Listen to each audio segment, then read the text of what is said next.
Salut tout le monde. Voilà, je vais avec la CF Moto maintenant pour mon premier entretien. Des 1000 km, mais bon, j'ai déjà dépassé de 500 km, mais je pense pas que ça soit problématique. Donc j'avais dit que je vous ferai un petit feedback sur les points positifs et négatifs de cette moto. Je vais commencer par les négatifs, ceci dit en passant. Bon, négatif, c'est rien de rédhibitoire parce que c'est pas vraiment des gros problèmes, mais je dirais que la première chose, je trouve que maintenant ça devrait être automatique sur toutes les machines transmission par chaîne. Il devrait y avoir une béquille centrale pour l'entretien. Donc ça, c'est un des points que je trouve un petit peu dommage.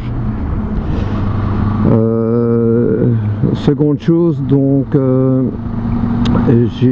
vais chez le concessionnaire et en même temps je lui ai demandé de changer le pignon avant, donc de mettre un pignon avec une dent en plus, parce que pour moi les rapports étaient beaucoup trop courts et on avait toujours l'impression que la machine était en souffrance.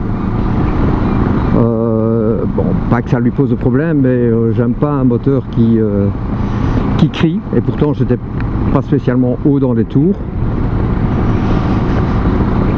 La troisième chose, l'écran CarPlay, je suis arrivé à me connecter, donc j'ai fait des mises à jour, etc. Ce qui n'est pas facile, parce que en fin de compte, ça ne se fait pas par votre réseau Wi-Fi, mais par le réseau de données cellulaires. Donc vous devez être à un endroit déjà où vous avez un réseau de données cellulaires correct.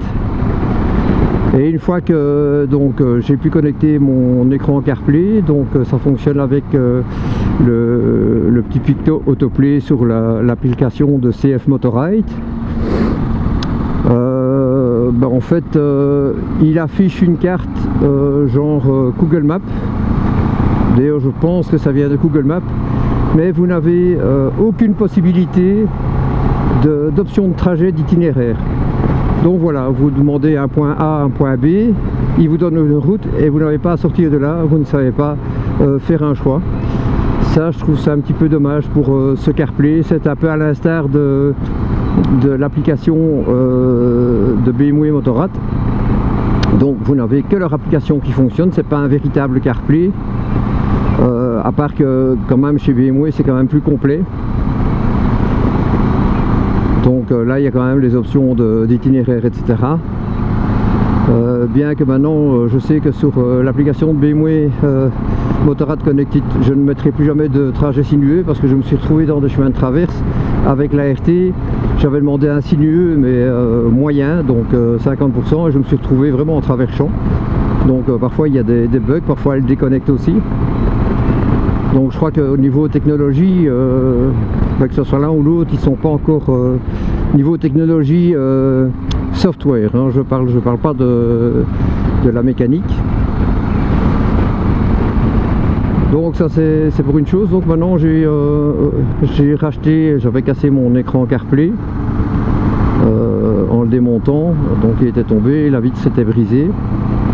J'ai racheté ce petit CarPlay, je crois que c'est une soixantaine d'euros, franchement, et qui fait très très bien le job. Je trouve que c'est pas utile d'investir des 500, 600, 700 euros dans des CarPlay, etc. Qui en fin de compte, que si vous avez de plus une caméra, celui-ci vous pourriez l'avoir avec caméra aussi, mais bon, pour moi c'est pas une utilité, donc voilà. Maintenant je critique pas ceux qui achètent un CarPlay, hein, c'est loin de là. C'est certainement un très bon appareil, mais moi voilà, ça me convient très bien comme ça, il fait ce que je lui demande. C'est un véritable CarPlay, parce que voilà, il affiche toutes les applications compatibles. Et alors au niveau de la béquille latérale, je la trouve un petit peu juste, donc un petit peu courte. Je vais faire mettre une extension de béquille latérale, mais ça va pas changer grand chose en soi, si pour les terrains meubles, mais je trouve en fait que quand elle repose sur la béquille latérale, même en terrain plat, elle penche quand même très très fort. Donc la machine tout plein fait, si je me trompe pas, elle fait 200, aux alentours de 250 kg. Je mettrai ça en dessous de la vidéo. Mais oui, quand vous avez taille moyenne comme moi, 1m75-76, quand vous devez redresser la machine, oui, c'est pas facile. Donc ça je dis, oui. Et alors encore une chose, ce que je trouve dommage, c'est qu'il n'est pas pensé à mettre un thermomètre de température extérieure, je parle. Autant ils ont mis la pression des pneus, température des pneus, la pression des pneus, etc. Donc tout ça c'est très bien, température moteur, mais température de l'air extérieur, il n'y a pas. Et ça je trouve quand même que c'est une bonne indication, surtout quand si vous roulez beaucoup en hiver, savoir si vous êtes près du gel ou non. Donc ça c'est un peu les points négatifs que moi j'ai. Donc je vous dis, rien de rédhibitoire, tout est perfectible. Et la bulle, c'est pas qu'elle ne protège pas bien, mais c'est quand même limite. Quand vous êtes par grand vent de face, vous avez quand même énormément de remous dans le casque. Et ce bruit qui est vraiment lancinant, donc ça c'est quelque chose que je vais changer aussi. Donc je vais mettre une bulle plus grande et un tout petit peu plus large. Ben voilà, et après je crois que tout sera vraiment parfait, enfin pour moi. Maintenant les points positifs de cette machine, ben, franchement pour 7500 €, vous avez cet écran TFT qui est très lisible, très chouette. Vous avez les poignées chauffantes, vous avez la selle chauffante sur 3 positions. Vous avez déjà la préinstallation pour les valises et le top case. Donc il y a beaucoup de machines qui n'offrent pas ça.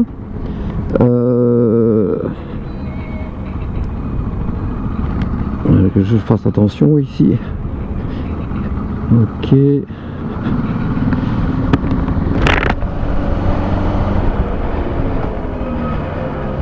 Vous avez le TCS, donc le Traction Control, vous avez l'ABS.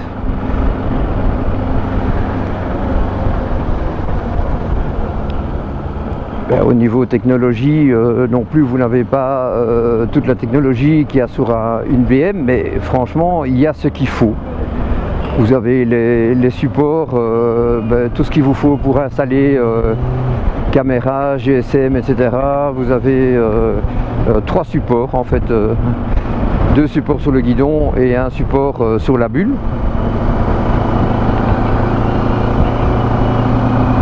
Vous avez une bonne autonomie parce que vous avez un réservoir, si je ne me trompe pas, de près de 20 litres. Donc pour une autonomie annoncée de plus ou moins 400 km, je l'ai fait, hein, donc c'est vérifié. Mais évidemment, j'ai pas non plus tiré dans la machine, donc j'ai respecté les vitesses. Et voilà, j'arrive à faire 400 km avec son plein, donc franchement c'est pas trop mal. Vous avez le réglage des suspensions compression détente sur l'avant, aussi bien sur l'avant que sur l'arrière. Bon, c'est manuel bien sûr, il n'y a pas de centrale IMU, donc voilà, c'est un accélérateur par câble, donc pas de mode de conduite non plus. Et maintenant, ce que vous avez, quand vous voyez, vous avez les roues à rayons, vraiment du plus bel effet, je trouve. La peinture, c'est une belle réussite. La ligne de la machine, proprement dite, ben voilà, si vous regardez la 800 MT, comme disait un vlogueur, il faut vraiment avoir l'œil averti pour faire la différence entre la 800 et la 700 quand vous regardez l'avant. Non, franchement, c'est une belle machine. Il y a une très bonne rétrovision, les rétroviseurs, c'est nickel.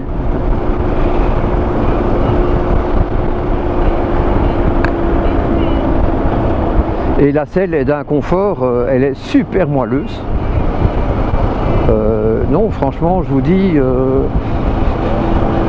cette machine, on pourrait émettre des réserves parce que c'est chinois, mais comme je l'ai déjà dit précédemment, CF Moto, c'est quand même 800 000 moteurs par an qui sortent des usines. 600 000 véhicules qui sont exportés à l'étranger, ce sont les leaders du marché dans les quads. ils font des moteurs bateaux, donc voilà, ils ont quand même 35 ans, 35 années d'expérience. Et si KTM travaille avec eux, si Kawasaki travaille avec eux, ben, c'est pas pour rien, donc ça veut dire qu'ils ont quand même un certain savoir-faire. Donc voilà, moi je trouve que maintenant ben, les Européens vont devoir faire attention, parce que avec même les Japonais, hein, là ils sont dépassés, parce que ben, ils ont des tarifs quand même fort élevés par rapport à ce qu'offre une machine comme ça. Et donc voilà, maintenant je vais aller pour mon entretien. J'aurai mes 500 km et puis je vais vous dire ce qu'il en est après pour ce pignon avec une dent en plus, s'il y a vraiment une grosse différence, si ça soulage un petit peu le moteur. J'espère que oui, en tout cas c'est ce qu'on m'a dit, qu'il fallait pas plus. Sinon c'était soit je mettais une couronne plus petite, 3 dents à l'arrière, mais bon voilà. Il a vérifié pour voir s'il y avait assez de longueur sur la chaîne, là il n'y a pas de souci. Donc voilà, à tout à l'heure. Voilà les amis, je sors la concession, ils m'ont changé le pignon et je peux vous dire que oui, il n'y a pas photo. C'est ah j'adore, franchement ça vaut la peine. Donc juste une dent en plus et oui, c'est une impression tout à fait différente. On n'a plus ce son où on avait l'impression que la moto était en souffrance. Je comprends pas pourquoi ils n'ont pas fait ça directement. Ah oui, non, c'est beaucoup plus souple, même quand on rétrograde, maintenant elle ne pique pas de l'avant. Non, c'est bien, super. Et au prochain entretien, je vais faire mettre d'autres plaquettes. Je vais mettre des plaquettes Brembo parce que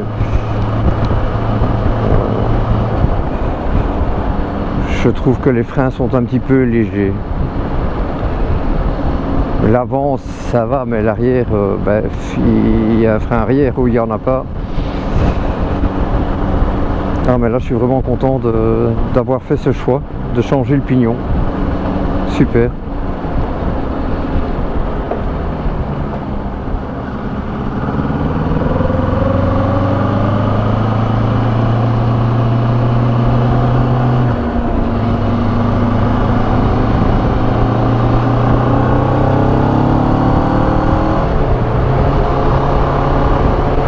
C'est vraiment, ça change du tout au tout.